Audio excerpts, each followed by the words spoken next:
सर्वात प्रथम तीव्र शब्दामध्ये मी निषेध करतो या गोष्टीचा की हे त्यांचं खरं स्वरूप RSSचं खरं स्वरूप बाहेर येत आहे.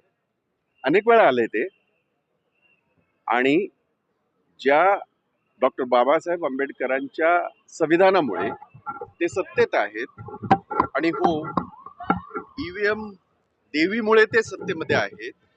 त्याचा माज इतका त्यांच्या डोक्यामध्ये गेलेला आहे की आज ते डॉक्टर बाबासाहेब आंबेडकरांबद्दल जे काही वक्तव्य करत आहेत त्याच्यातनं हे सूचित करत आहेत की या देशाचं जे संविधान आहे हे त्यांना बदलायचंच आहे. ते कितीही जरी त्यांनी डोक्याला लावलं त्यांच्या डोक्यात जाणार नाही. ते नाटक करतील. संविधानाचं पुस्तक त्याच्यावर डोकं ठेवणं त्याच्यामध्ये ते एक्सपर्ट आहेत.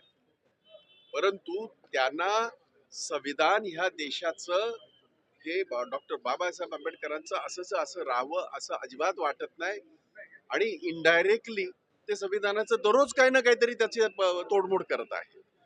आणि ही मानसिकता जी RSSची मानसिकता नेहमीच राहिली या देशामध्ये ती मानसिकता याच्यातून दिसते. त्याचा मी तीव्र शब्दामध्ये या ठिकाणी निषेध करतो. आज त्यांनी हे समजणं गरजेचं आहे की आज ते सत्तेवर आहेत ते ह्या घटनेच्या चौकटीत असलेल्या अधिकाराच्या मार्फतच ते सत्तेत आहेत आणि जे काय आज घडतंय देशामध्ये राज्यामध्ये जे सत्तेचा एक जो माज दिसतोय सगळ्यांच्या डोक्यामध्ये हा माज जो आहे हा लोकशाहीला अतिशय घातक आणि मारक आहे.